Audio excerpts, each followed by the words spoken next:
सोनिया गांधी ने राजस्थान से राज्यसभा के लिए नामांकन किया है और इसी के साथ उत्तर प्रदेश में जो सियासी चर्चा है वो काफ़ी तेज हो गई है।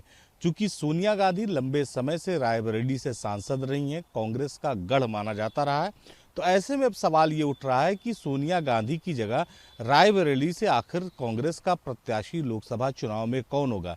चर्चा इस बात की भी है कि प्रियंका गांधी यहां से चुनाव लड़ेंगी और सोनिया गांधी की जो गद्दी है रायबरेली की उसे संभालेंगी। लेकिन अगर आप देखें तो पिछले चुनाव की बात करें अगर, तो अमेठी से चूंकि राहुल गांधी कांग्रेस के प्रत्याशी थे, वो चुनाव हार गए। वायनाड से वो चुनाव लड़े थे, वहां वो चुनाव जीत गए।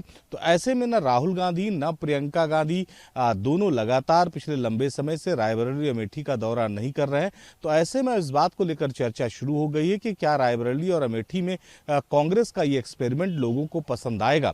हालांकि जिस तरह की स्थिति है रायबरेली में, माना जा रहा है कि अगर राहुल गांधी दोबारा उम्मीदवार होंगे तो मजबूती से चुनाव लड़ेंगे और भाजपा के प्रत्याशी के साथ उनकी कड़ी टक्कर होगी।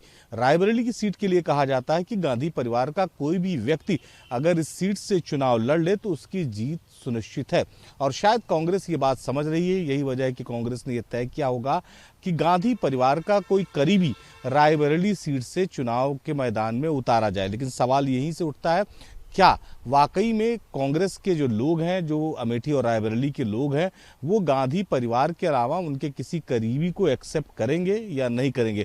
क्योंकि लोकसभा चुनाव बेहद महत्वपूर्ण है और चुनाव की अगर हम बात करें तो चूंकि सोनिया गांधी लंबे समय से रायबरेली से सांसद रही हैं, तो जो कनेक्टिविटी जो सोनिया गांधी की रही है वो कोई कांग्रेस का करीबी वाकई में जनता के साथ बना पाएगा कि नहीं बना पाएगा, ये बड़ा सवाल है। वो भी सवाल इसलिए है क्योंकि इस समय भारतीय जनता पार्टी की मजबूत लहर है देश में। पिछले चुनाव में जो परिणाम आए भारतीय जनता पार्टी के, उसने इस बात के संकेत दिए थे कि आने वाले कुछ सालों तक कम से कम भारतीय जनता पार्टी को कोई हिला नहीं पाएगा। और राम मंदिर के बाद अब उत्तर प्रदेश में जिस तरह से भारतीय जनता पार्टी को लेकर लहर बनी है, ऐसे में जो कांग्रेस का एक्सपेरिमेंट होगा वो कितना काम आएगा, कांग्रेस पास होगी कि फेल, इसमें तो थोड़ा वक्त है। लेकिन एक बात जरूर है कि उत्तर प्रदेश से इकलौती सीट जो कांग्रेस के पास थी, जहां से सोनिया गांधी जो है सांसद थी, उस सीट को लेकर भी अब संशय बन गया है। लखनऊ से दीपक राणा के साथ निखिल शर्मा, न्यूज नेशन।